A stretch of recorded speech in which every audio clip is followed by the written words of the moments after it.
Hi, and welcome to another edition of Stretch Drive. I'm Chris Connor, and very pleased to be bringing you the best in harness racing action from throughout the Maritime provinces.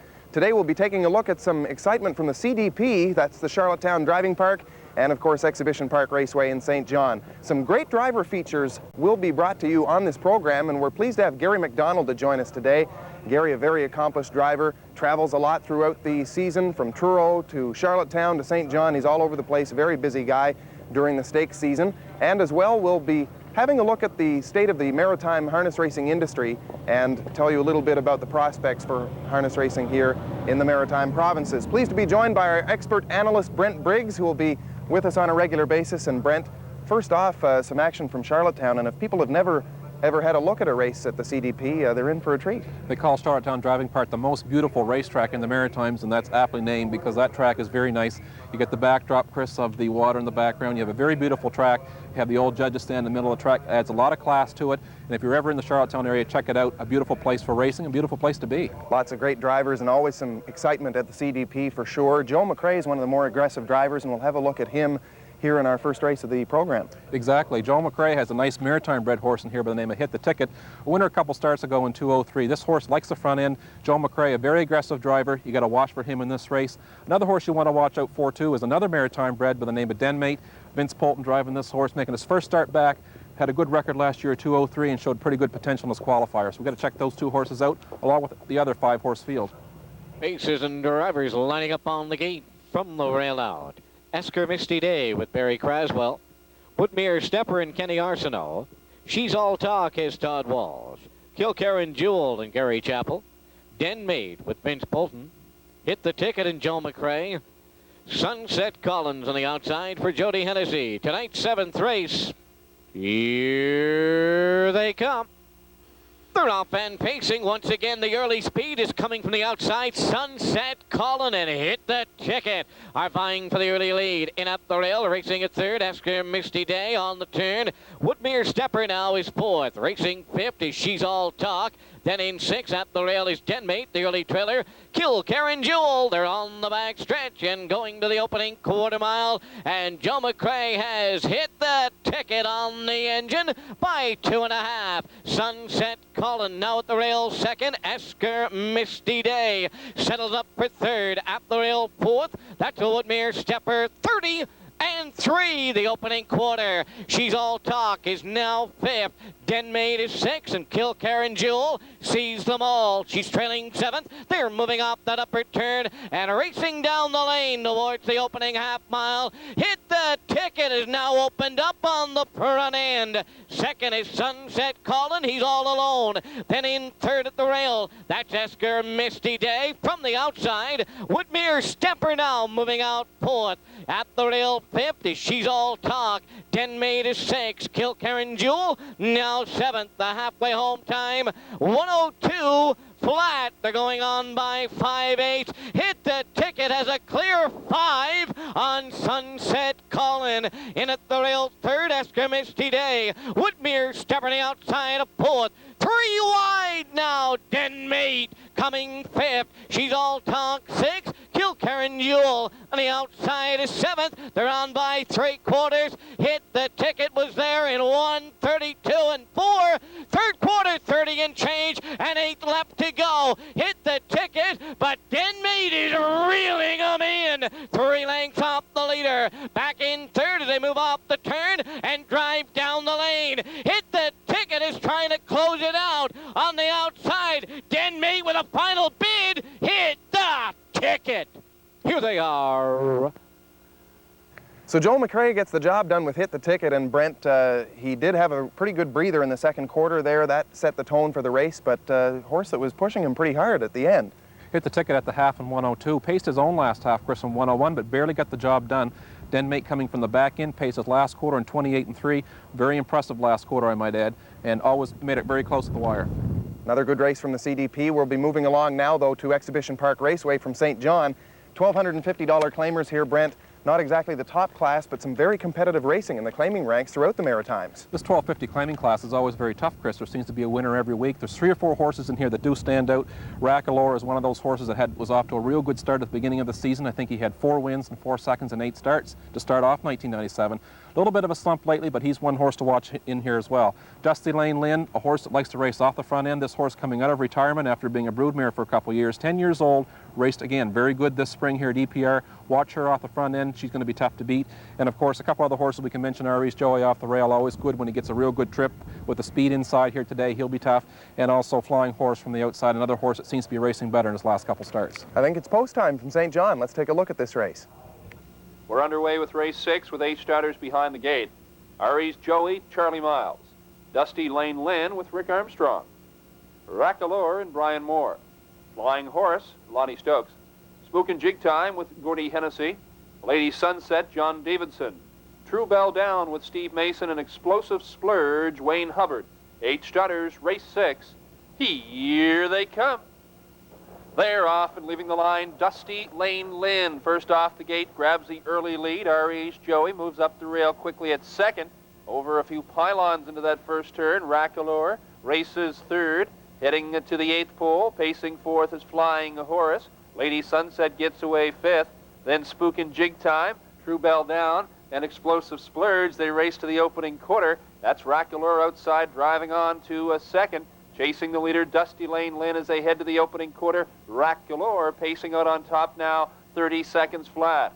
Dusty Lane Lynn now second. Ari's Joey has third. Flying Horse fourth. Lady Sunset fifth. As they drive around the turn, heading to the 3/8, the leader is Rackalore. Dusty Lane Lynn has second. They're by that turn, and now they come racing through the stretch for the half. Rackalore shows the way. On the rail second, Dusty Lane Lynn. Ari's Joey has third. Flying Horse is fourth. There goes Lady Sunset off the rail from fifth. The half, 101 and 2.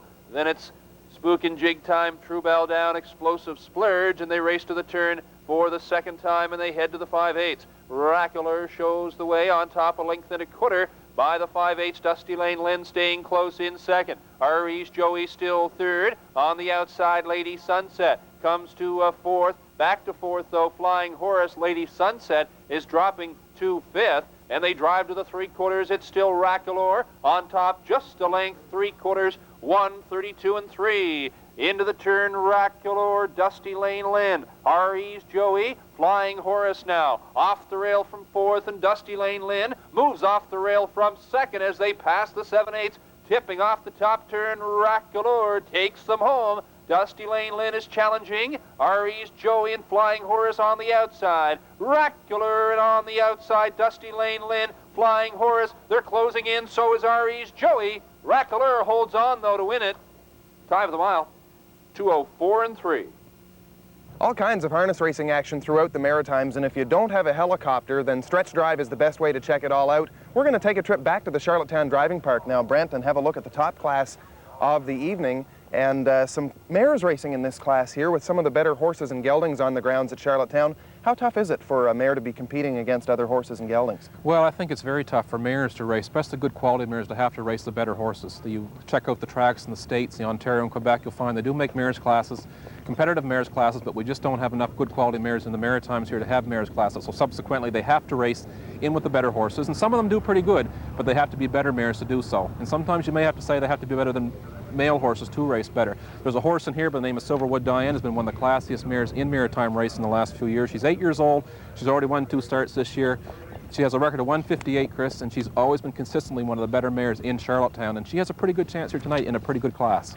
Throughout the year, exhibition weeks, sometimes they can get those mares classes together, and we'll look forward to bringing you those races as Stretch Drive progresses throughout this season. But also a horse here called Garvin's Playboy that has done extremely well in St. John earlier on this season, and he'll have a good shot in this race as well. This looks like a race made for Garvin's Playboy. This horse raced better horses in St. John all winter long. He's been one of the better horses in the Maritime since last fall.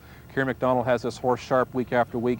Very competitive. He always takes a lot of bet. He's got an inside post position today. He's the horse to beat in here. Let's have a look at the top class from the Charlottetown Driving Park. Evening's 9th race, final of our live card, has Rapid Chuck and Jody Hennessy, Mary's Classic and Vince Polton, Garvin's Playboy with Bon Doyle, Jim Retzemeg and Brian McPhee, Silverwood Diane and Alex McPhee, BK's Trouble and Paul McDonald, Maple Grove Helios is outside for Harold de Shepherd. Here they come.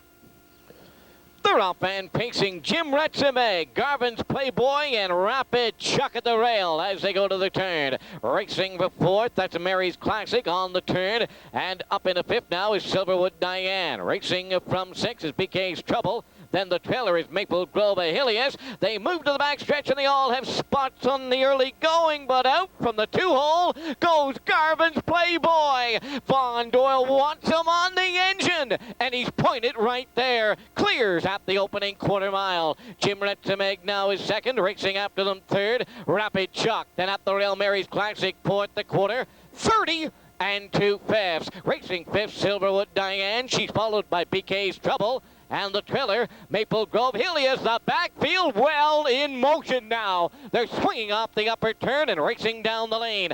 The half mile, it's up and coming as they come in front of us for the first time, led by Garvin's Playboy. Second, up on the outside is Mary's Classic now, coming on and looking for the lead. Third at the rail, Jim Retzemeg, and the outside, Silverwood Diane now fourth. Maple Grove Helios fifth. Rapid Chuck got the shuffle. He's now sixth at the rail. Trailing the field, BK's Trouble. They arrive at the half in 1:02 and 2. Now turning to the back stretch. Second and final time. They're going now to 3/4. Garvin's Playboy digging back in at the rail. Has a head in front. Mary's Classic on the outside. Now second. In at the rail, Jim Retzemeg getting a garden journey. He's now third. Racing fourth, Silverwood Diane. Then in fifth, along inside Rapid Chuck, 1:32 and 1/3. Third one was 29 and change. And they're turning down the lane.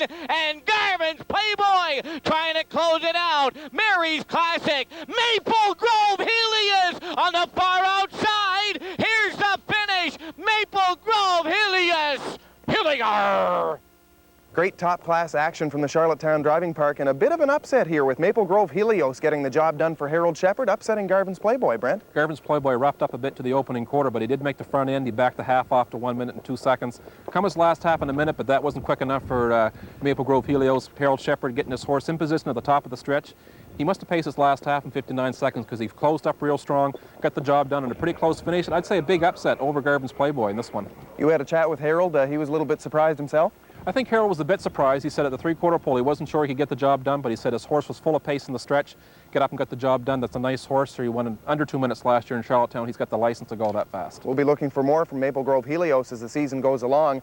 Right now, though, we're going to take you to a look at the state of the maritime harness racing industry. Some tough times over the last few months, and we got a chance to talk to some track managers about their prospects for things improving in the business over the next little while. Also, though, really what comes out of this, I think, is the dedication of horsemen throughout the region. They're very resilient people and seem to continue right on in the face of adversity. So we had a look at the essence of what this sport is all about.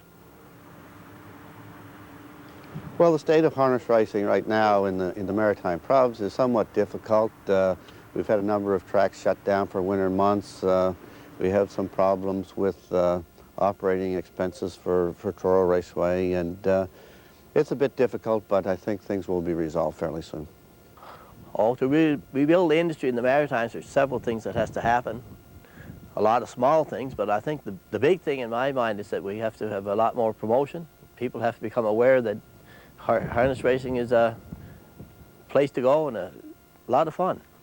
Everybody that I find that has ever been in the harness racing industry, and even myself personally, I love live racing. I think it generates excitement that makes wonderful memories. Woodmere Jinx on the inside. Acton Stinger on the outside. Neck and neck can do the line. Looks like Acton Stinger. Woodmere Jinx. Vegetable. Fortnight. You know, there's just nothing to me comparable than a nice day at the races and being at the hub rail, seeing the horses come down, and if you are involved and that horse is yours, or if it's some relative or friends, it makes it all that much more exciting. And you just can't compare. It's just like every other hobby that individuals get into, whether it's boat racing or motorcycle or all of those type of things. It brings with it the same type of thrills. Oh, I think it's an absolute thrill to own a horse. You certainly partner up with the animal.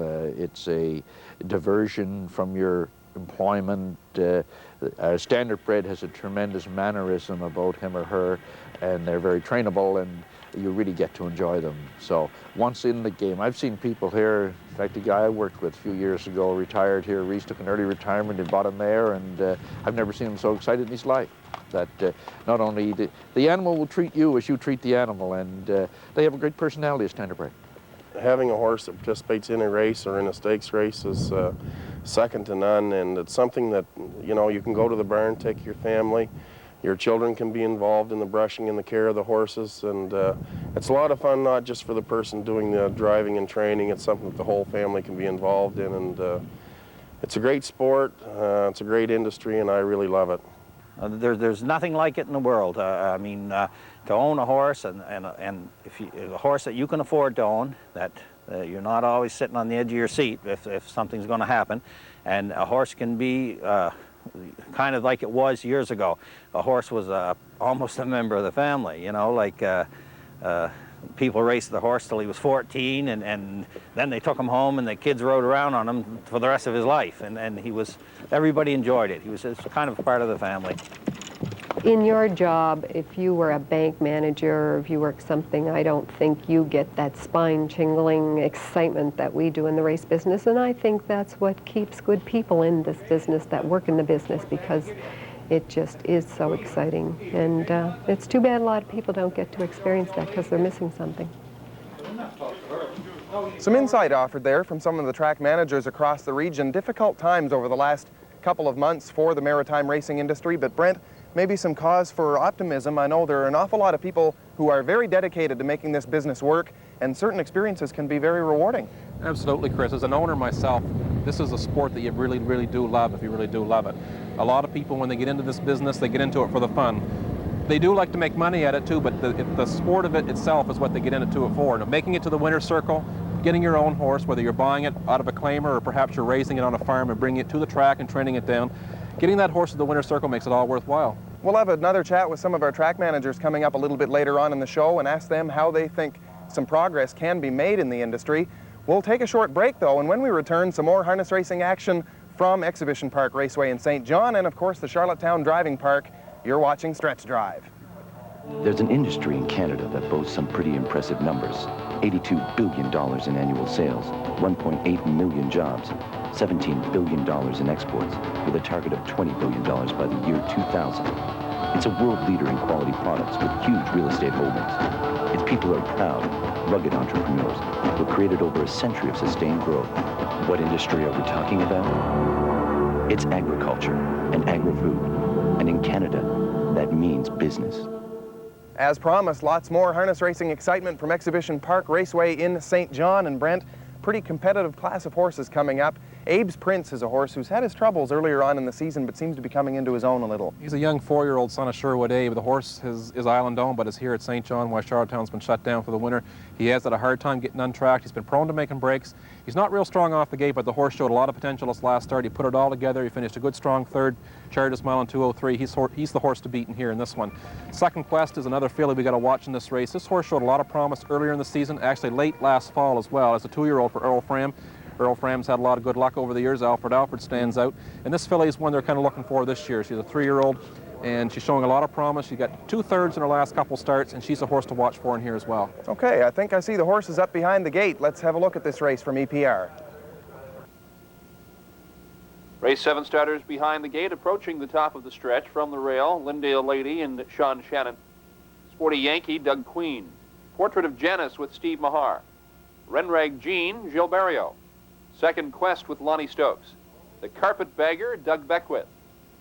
Abe's Prince and Brian Moore. From the outside, Paris Hustler, Rod Gauguin. 8 starters, race 7. Here they come. Lair off Sporty Yankee. Off stride is the 5-second Quest. Renrag Jean also involved in that. Everyone seems to have escaped it all right as they race into that first turn. Sporty Yankee pacing out on top with the early lead. Lyndale Lady has second. Racing away third is Portrait of Janice off the rail to challenge as they pass the 8th and head to the quarter. The Carpetbagger has 4th. Moving to 5th on the outside, Abe's Prince. Then Renrag Jean's Second Quest. Trailer is Paris Hustler, and they race the opening quarter. On the outside, Portrait of Janice bids for the top. quarter in 31 and 2, and they race to the turn, and the 3/8 Portrait of Janice now leading a length and a half. Sporty Yankee has second, Lindale Lady third, Abe's Prince is on the outside, coming to fourth. Fifth along the rail is the Carpetbagger, and they race around the turn by the 3/8, and they're down the stretch for the half, and cutting it out is Portrait of Janice. Sporty Yankee second, back 3 lengths to Lindale Lady in the third. Now Abe's Prince on the outside comes to third. Lindale Lady on the rail fourth, half and 102. Renrag Jean fifth, second Quest moving sixth.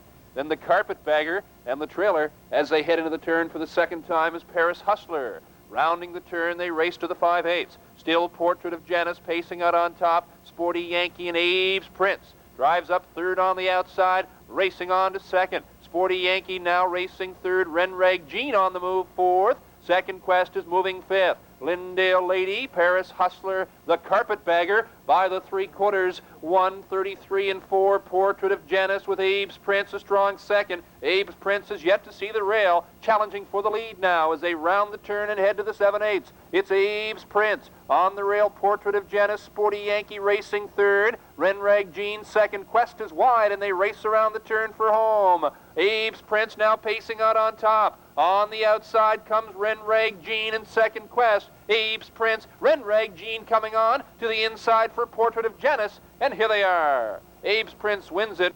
Time of the mile, 2:06. Time to head back to the Charlottetown Driving Park for the Confederation Bridge Series. This is an elimination heat, Brent, for some good 3-year-old maritime-bred fillies, and the maritime-bred horses, of course, gaining in popularity throughout North America, really. 10-horse field in here. What's up? We've seen 7 horses leaving off the gate in Charlottetown before, but now we've got 3 trailers. Does that cause for concern? I think it is cause for a little bit of concern, even though we have some very good solid drivers. There's a lot of jockeying for position in that first 8. And when you go into that turn, 3 horses trailing, that means there's horses in behind the first 3 that are leaving, horses that are cutting in over from the outside. They're all looking for a position along that rail. So you got to be very careful in that first turn so they get positioned well and not try to cause any foul ups at all and cause some problems. You talk about sharp drivers and trainers, and there are lots of them, of course, racing throughout the continent and making names for themselves, many of them from the maritime provinces too. And one of those guys is Earl Smith, who's really done well in the Atlantic Sire Stakes circuit over the last few years.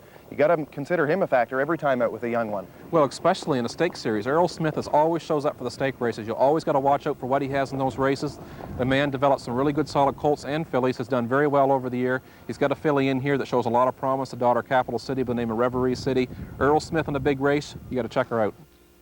The gate is in motion. Tonight's 9th and final live race, the Confederation Bridge Series elimination for 3-year-old fillies. From the rail out, 1 Nuclear Angie, Kenny Arsenault, 2 Glengall Raven, Doug McGregor, 3 Noonies with Paul McDonald, 4 is Kathy's Fine, Brian McPhee, 5 Silky Queen, Walter Chivery, 6 She's No Fool, Jody Hennessy, 7 outside, Tax on Tax, Ron Matheson, 8 Reverie City, Earl Smith, 9 She Above, Gary Chappell, 10 Flopsy, Len McGuigan. Here they come.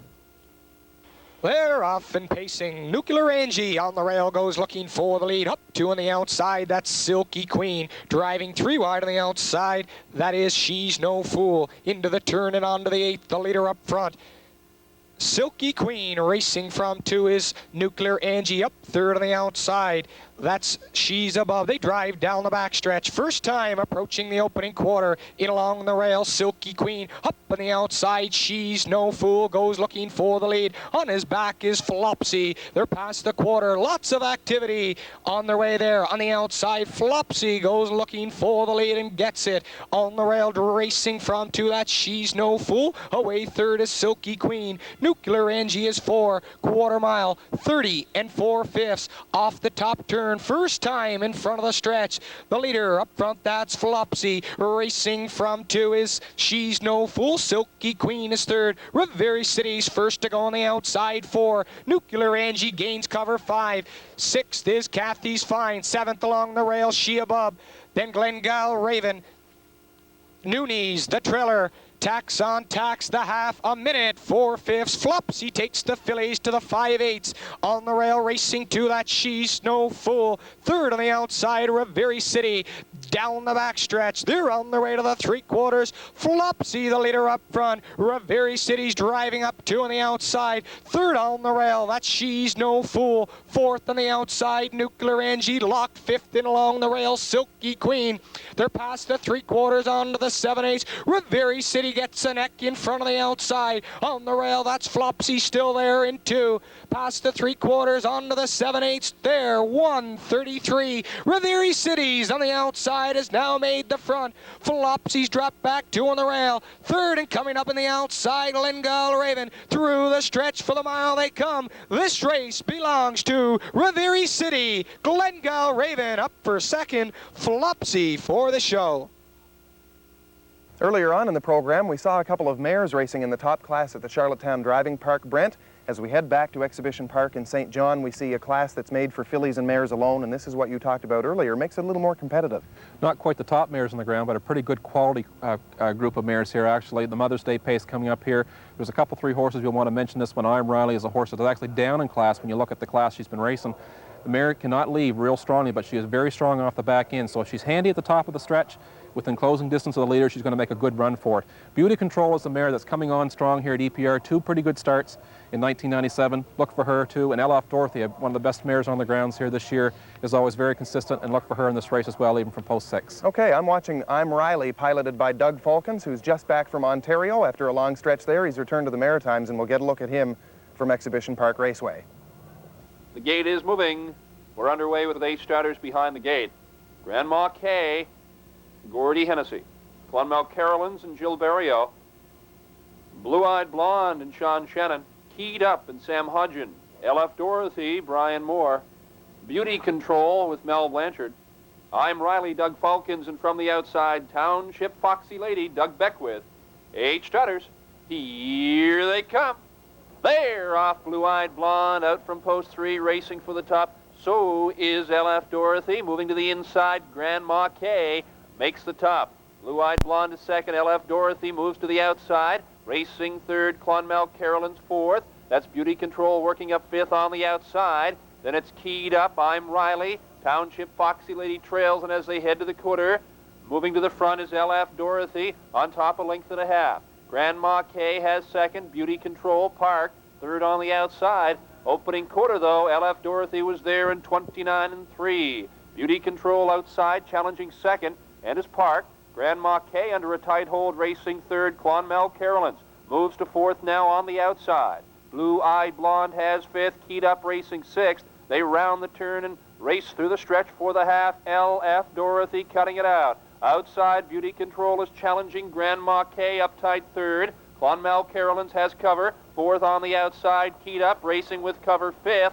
Then Blue-Eyed Blonde, I'm Riley. Township Foxy Lady the half in 101-3. Into the turn for the second time. Racing to the 5/8 is LF Dorothy leading this field. Beauty Control on the outside. Racing third and likely to tip out 3 wide. There goes Clonmel Carolines as they race to the 3/4. 3 wide up the backside. It's LF Dorothy on the outside. Beauty Control. 3 wide Clonmel Carolines. There's 3 wide by the 3/4. LF Dorothy in 1:33. Outside Clonmel Carolines. Beauty Control has been parked. Still in contention third. I'm Riley comes to fourth. Keyed Up. Township Foxy Lady. Blue-Eyed Blonde far back. Grandma Kay, and they round the turn. Clonmel Carolines. LF Dorothy on the inside. Here they come for home. Clonmel Carolines, I'm Riley, closing strong on the outside. It's Clonmel Carolines, I'm Riley in deep stretch to the top to win the Mother's Day pace. Time of the mile, 2:03-3. All kinds of action from the back of the pack in that last race from Exhibition Park in St. John. And Brent, quite often those who are newcomers to the sport of harness racing don't realize the importance of the fractions. Those are the times at the quarter, half, 3/4, and finish. Very speedy first half, and that gave some of the horses from behind a better shot, I think. A front-end battle developed there in that race between LF Dorothy and Beauty Control. LF Dorothy making the top at 29-3. But under immediate pressure from Beauty Control, pressuring the half to be a lot quicker than probably that Brian wanted to go with LF Dorothy, a half in 1:01. That gave I'm Riley an opportunity to move up into position up the backside and make that move she's known for in the stretch. Drivers that can take advantage of those kinds of fractions and also be able to rate their horses effectively are the ones who have success most frequently. And Gary McDonald is no stranger to the winner's circle. He's great at rating a horse, traveling all over the region throughout the summers and winters, and a very dedicated man. This is a feature that we'll have very regularly on Stretch Drive. We'll get a look at some of the drivers throughout the Maritime provinces, and our first chat is with Gary McDonald. Maxwell Almahurst, one of my better horses, and my first good horse probably, and my brother-in-law and myself and Eric Clark at Summerside owned him, and he raced a free-for-all, and I got a chance to drive Winner's Accolade a few times, and Joe was a real good horse. Like, he won the Gold Cup trials here. I raced him in the Gold Cup twice, and Jaguar Night, I drove him as a 2- and 3-year-old. You know, there's been a lot of nice horses. Like, you forget about some of them, like, but always had a kind of a nice horse in the winter time for the winter meet. Parkhurst was one. Acton Amigos raced real good this year.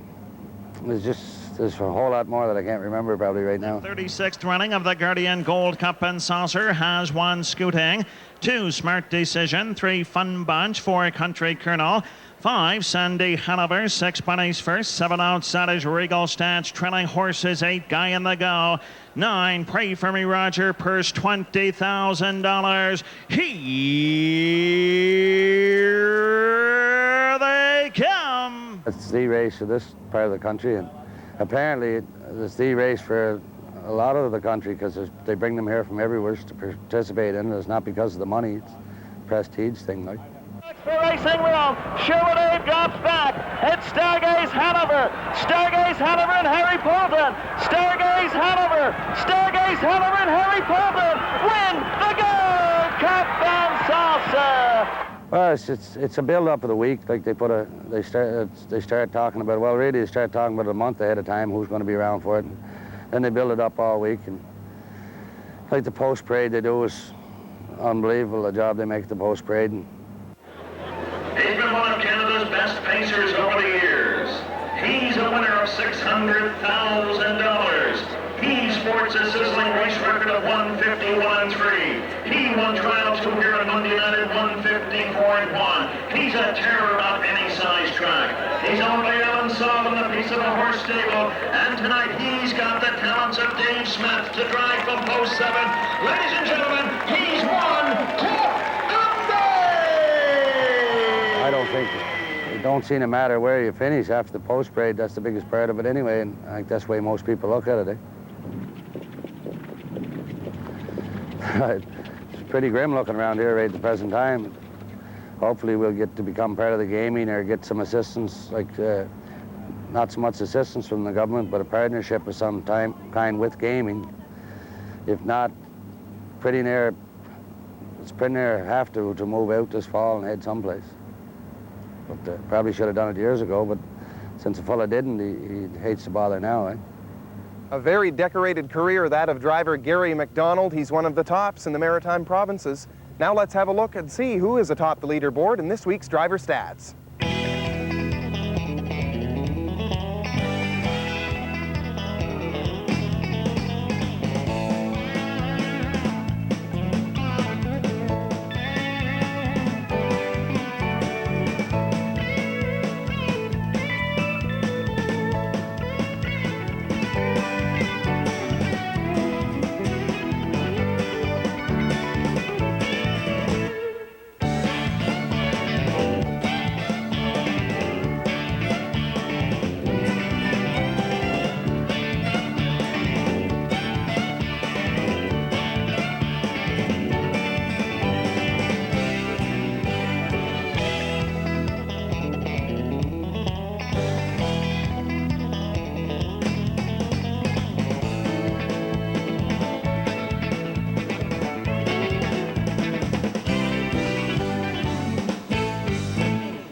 Time to check out another race from the CDP. And many of these horses, Brent, as it's still very young in the season in Charlottetown, not a whole lot of starts on their program after months of layoff. How long does it take a racehorse to get back into top shape after being off for such an extended period of time? Well, like you said, Charlottetown Driving Park has been dark all winter. They've only been racing a couple of weeks. A lot of these horses, too, have only made 1 or 2 starts. I think with better horses, they take a little bit more time to get going, even though they show a lot more class. They always put a good effort in, but 3 or 4 starts usually, Chris, I would say, for a horse gets real tight. And those horses, again, they come off a qualifier, they look pretty impressive, but they're not used to going with other horses most of the time. They train by themselves, especially aged horses, and it takes a few starts to get going. There's a 7-year-old horse in this race leaving from post number 4, KJ's Monster, and it's the case for him. He's only got 2 starts coming into this event and looks like he might be a tough competitor in here. It looks like he will be. The horse has been brought along slow in his first couple starts. You notice his second start back, he raced off the front and get beat. They took him back last week. He come a good last quarter in a race that shows a good last quarter. The horse looks like he's coming on. He will be tough in here. Another horse you might want to look at is a trot-bred mare that's actually pacing, and that's Mary's Classic. She has a record of 2 minutes, a good mare from last year. Look for her maybe to be tough in here as well. It's post time from the Charlottetown Driving Park. Let's check it out. This afternoon's 11th race, a final on the gate with Rick Gambler and Jody Hennessy, Whitmere Stepper and Kenny Arsenault, Asker Misty Day and Barry Craswell. KJ's Monster has Blaine Beglow. She's All Talk and Todd Walsh. Mary's Classic for Vince Polton. Kilkerran Jewel with Gary Chappell. They are up front. The back tier trailing Kensington Road for Mark Bradley. Here they come. They're off and pacing, and as they get out, KJ's Monster chasing the gate into the turn. Racing up second on the outside is Mary's Classic. Whitmere Stepper moves into third. Racing up fourth now, that's She's All Talk. At the rail in fifth is Rick Gambler. Kensington Road is sixth, and in seventh. They move along the backstretch. Asker Misty Day, and the trailer is Kilkerran Jewel. They're en route to the opening quarter, and the Monster's out in front, in line to Blaine Beglow. Mary's Classic is going to settle up for one of those 2-hole rides. Whitmere Stepper pacing the rail in third. On the outside and parked out fourth is She's All Talk. The opener was 30 and 2/5. At the rail in fifth is Rick Gambler. Kensington Road has 6. Asker Misty Day is 7th, and the trailer, that's Kilkerran Jewel in 8th. They swing off that upper turn and on down the lane. The opening half mile is up and coming. KJ's Monster has a 2-length lead on Mary's Classic. Whitmere Stepper continues to race after them third. Rick Gambler at the rail is 4th. She's All Talk on the outside 5th. Kensington Road is now 6th. Asker Misty Day in 7th, and Kilkerran Jewel now on the outside is trailing the field 8th. They arrived at the half in a minute and 2/5. Over now to 5/8, and KJ's Monster continues by 2.5 on the front end. Mary's Classic goes second. Whitmere Stepper still third. Rick Gambler 4th. Kensington Road on the outside 5th. She's All Talk now 6th. Asker Misty Day 7th, and Kilkerran Jewel trailing the field 8th. They've marched by the 3/4. KJ's Monster in 1:30 and 4. And he has a 5-length lead with 1/8 of a mile left to go. Mary's Classic all alone in second. Whitmere Stepper trying to hold on third. Pacing fourth, that's Kensington Road, and they're in deep stretch now. This one's a coast-to-coast win for KJ's Monster. Here they are. It's time to head back to St. John's Exhibition Park Raceway and another race from the claiming ranks this time around, Brent. There's a horse in this race who isn't quite the same performer that he used to be a couple of years ago, but still very, very competitive. J.L. Cook for Tim Merzetti. This is a former Horse of the Year from Fredericton Raceway. Absolutely. This horse once had a record of 2 minutes, won in Fredericton a couple times that year. He was Fredericton Raceway's Horse of the Year. Tim Merzetti, one of the more dedicated guys on the track as far as getting horses ready. He always seems to turn out a tough one, Chris, and J.L. Cook is no exception to that. That horse continues to race well no matter what class he's in. He's a big threat in this race. Also, we got to look inside, too, the horse along the rail, Lady Sunset. 3 of her last 4 wins off the front. She should be racing off the top again today. She's going to be a factor in this one. Let's have a look at it from Exhibition Park Raceway. The 8 starters to the gate. Gate is moving. Lady Sunset, John Davidson, Bellin's Dream, Gilberto. Flying Horse, Lonnie Stokes. Bounding Basque with Jeff Lewis, J.L. Cook and Tim Merzetti. Trinette DeMar with Brian Moore. Swing and Sue Down, Leroy Vincent. And Jimmy with Steve Mahar. They're off Bellin's Dream, pacing on top. Lady Sunset moving up on the inside. Flying Horse gets away third. They're into the turn. It's Lady Sunset on top. Bellin's Dream takes cover behind her. He's second at the rail. Up on the outside, Trinette DeMar racing on the third. Flying Horse has 4th, and Bounding Basque is 5th. Swinging Sue Down, Jimmy and J.L. Cook trailing, and they drive to the quarter. And up front, cutting it out, Lady Sunset. She is the leader by the quarter, 30 and 2/5. Top turn, Lady Sunset. Trinette DeMar up on the outside, challenging second. Bellin's Dream third at the rail. Flying Horse has 4th. Bounding Basque is 5th. Then Swinging Sue Down, Jimmy and J.L. Cook moving from the rear, and they swing through the stretch. Here they come driving to the half. Up front, Lady Sunset. Bellin's Dream is back to second. Tornado DeMar hangs a third. Flying Horse is fourth. Bounding Bascout follows cover fifth. Half and 2 and 2. Then it's Swinging Sioux down. J.L. Cook and Jimmy trails. And around the turn they go. Driving to the 5/8. Lady Sunset shows the way. Tornado DeMar's Park hangs a second. Delnan's Dream locked in third at the rail. Bounding Bascout side is fourth. Then it's Flying Horse now fifth, and Bounding Bascout's out 3 wide, racing on third. 3 wide as they drive to the 3/4 pole. In between horses, Tornado DeMar grabs the top, and he's the leader by the 3/4, 35 and 2. Tornado DeMar, Lady Sunset, Bounding Basque, 4 wide. J.L. Cook comes to a fourth. Delnan's Dream locked in between horses. He's fifth.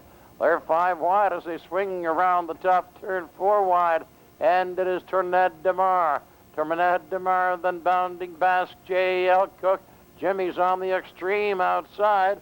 As they come to the line, it's going to be tight. It's Bounding Basque winning this one. Time for the mile, 2:07 and 3. Earlier on in the program, we talked to some track managers to get a kind of feel for the harness racing business, Brent. Now let's go back to those same decision makers and ask them what's required to help this sport, which has experienced a little bit of turbulence recently. What's required to get it back on its feet?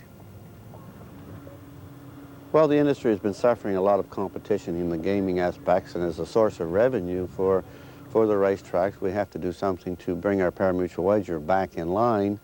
And in order to do that, there has to be a capital infusion of dollars, I think, to allow the tracks to get into more marketing and more promotional aspects to get the people back.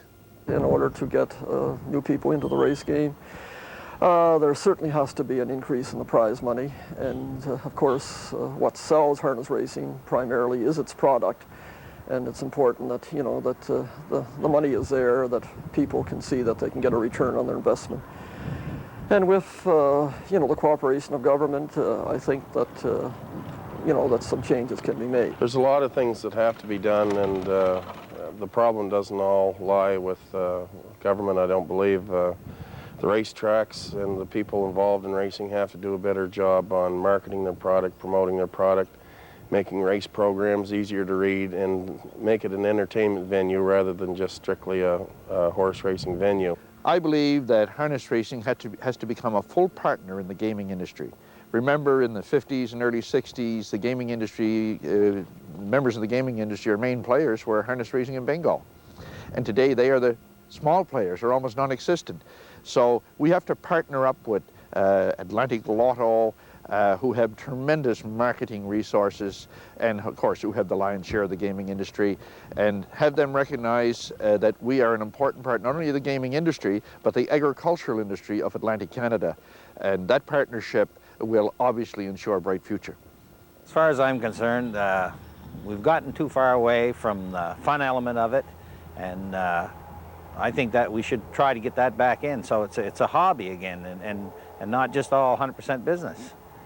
I think we've just gotten too far away from the real meaning of harness racing to most of the participants in the Maritimes. Here they come. They're off and the pacing, Steve. Well, we look for entertaining everyone.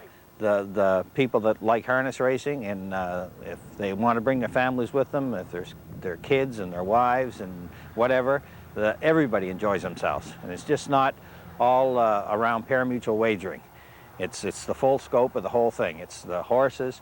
It's we usually try to have some live entertainment of sorts, good food, good canteen, and just a general air of camaraderie, and a lot of people from all over the area that have traditionally been in harness racing, and they meet and shake hands and glad to see one another and talk about old times. And it's just that, usually that air that permeates the whole setup.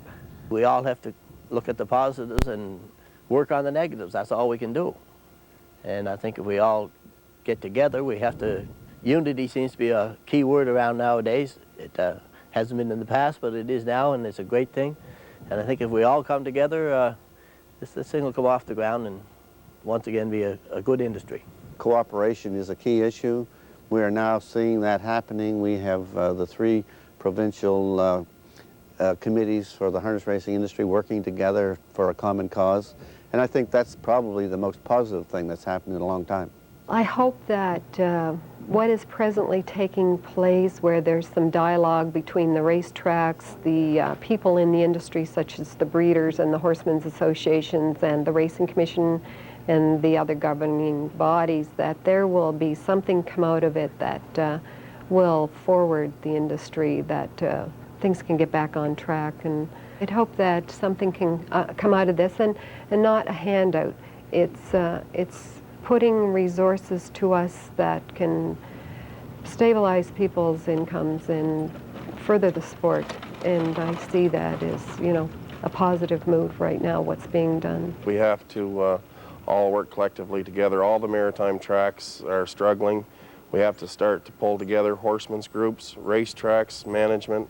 We all have to work together to make this thing better. We've got to change our old ways of thinking, look at new ways and of promoting the sport, managing it better. We've got to look at the simulcasting options a little harder than we have in the past, and I think there's still hope there, but the hope is getting quite narrow right now. Certainly a great deal of adversity for many of the people involved in the sport of harness racing recently. It's not going to be a quick fix, Brent, but some dedicated people at work here in this business to help try and get things on an upward spiral. The racing industry has been gradually not going in the direction it should be going the last few years, Chris, but we're hoping that it's going to turn around fast. There's a lot of good ideas out there. I think we just got to put things in place. I think there's got to be some cooperation amongst all the racetracks, the horsemen. Everybody has to work together to get it going. Lots of highlights coming up on the maritime racing calendar. We'll take a look at some of those upcoming events.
Time for another glance at a top-class event from the Charlottetown Driving Park, Brent, and we've seen some of these horses earlier on this edition of Stretch Drive. Maple Grove Helios, Garvin's Playboy. There's sure to be some keen competition in this one. Absolutely. A little bit of a grudge match maybe going on here again between Maple Grove Helios and Garvin's Playboy. Garvin's Playboy's got the outside today. Don't look for him to leave from the outside. I don't think he'll take him back. Maple Grove Helios, another horse too, we said before, races from the back of the pack and expect them two horses to come from off the back. Look inside too to He's All Talk. This horse, a horse that won last year in 158 and 4 in Charlottetown. He's got a lot of speed. He's won his last 2 races in a row, so he's a little bit hot, so a pretty good race. Good horses on the inside, good horses on the outside makes for a good race. You're talking about He's All Talk from the inside, Brent, and an extremely consistent competitor last year. You look at his summary, and he's got well over 30 finishes in the top 3 in a little more than 40 starts, so he's always a factor. And we'll have a look at He's All Talk, Garvin's Playboy, and Maple Grove Helios right now. The afternoon's 10th race, they'll all get a spot on the gate from the rail out. He's All Talk for Barney McGuigan, BK's Trouble and Paul McDonald, Silverwood Diane and Brian Mcrae. Blazing Finesse and Vince Polton. Maple Grove Helios and Harold Shepard. Raised Emotions, Brian Andrew. Garvin's Playboy at the outside from Mike Dowling. Here they come.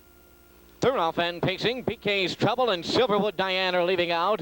He's All Talk along the rail, into the turn racing at third. Pacing fourth, that's Blazing Finesse. Then along the inside, Maple Grove Helios are now fifth.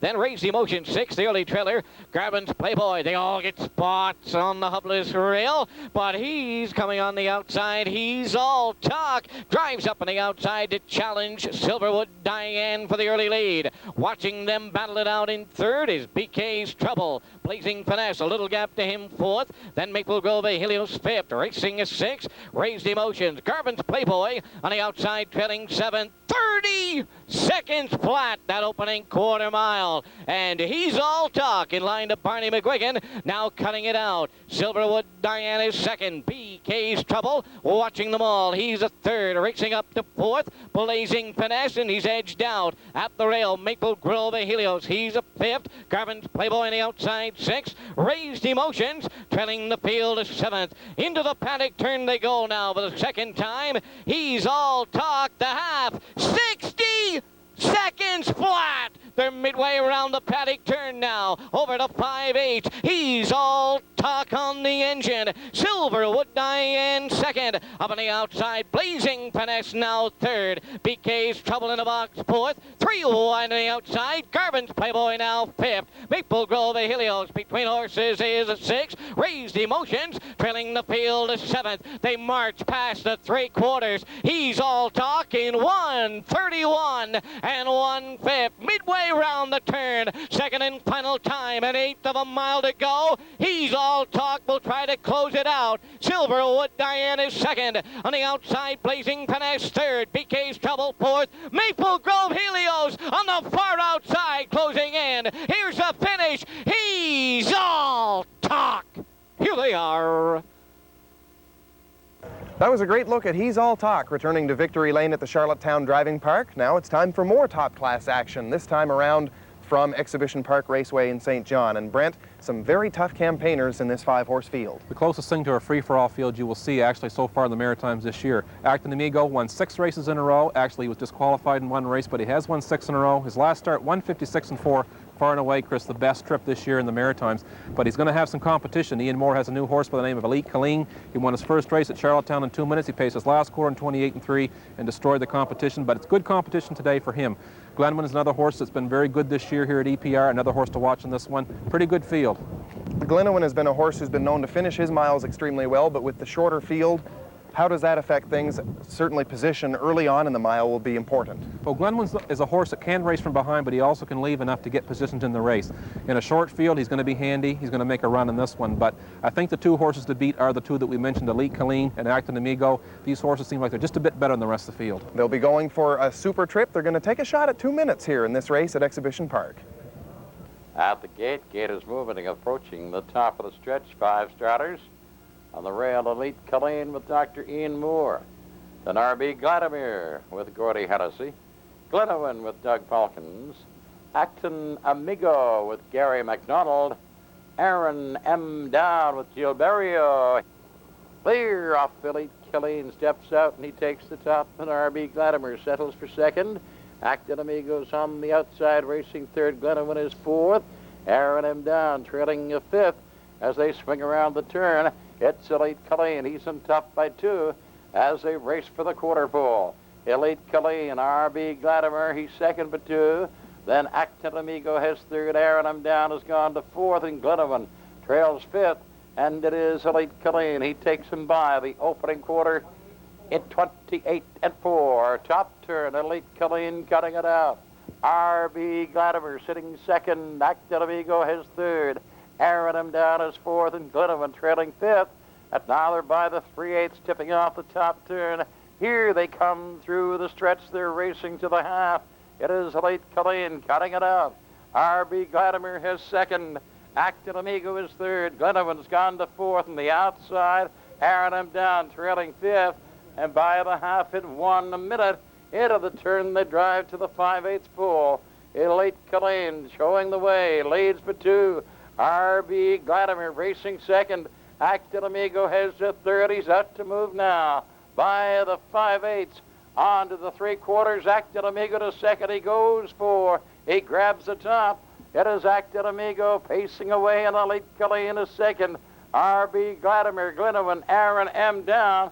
Acton Amigo the leader by the 3/4 pole. 1:30 top turn. Acton Amigo. Elite Colleen up and at him again second. R.B. Vladimir, Glenwyn, Aaron M. Down. At the 7/8, it is Acton Amigo. Acton Amigo, Elite Colleen racing second. R.B. Vladimir third. Glenwyn is fourth. It is going to be Actin Amigo to win this one. He does at the line. Actin Amigo wins it. Time for the mile, 2 minutes and 3/5. We talked to Gary McDonald earlier on in the program, and Gary McDonald returns to victory lane. He's no stranger to that spot on the racetrack with Actin Amigo. Pretty decisive victory, Brent, and extremely impressive as well, because Actin Amigo is another maritime bred. Absolutely. The two-horse race, like we said, going in. Actin Amigo, incredible burst of speed at the backstretch, Chris. Dominating this field, getting the job done. He's making the graduation from the stakes circuit to the free-for-all circuit. We're looking for better things from him this summer. Gary McDonald's looking forward to a productive year and all kinds of things to look forward to on the maritime harness racing calendar. We'll be very glad to bring you a lot of those races during the stretch of the season. And as well, we'll have more driver profiles, talk to some owners for you along the way. Hope you can join us for this look at the maritime harness racing industry, and we'll bring it all to you on the next edition of Stretch Drive.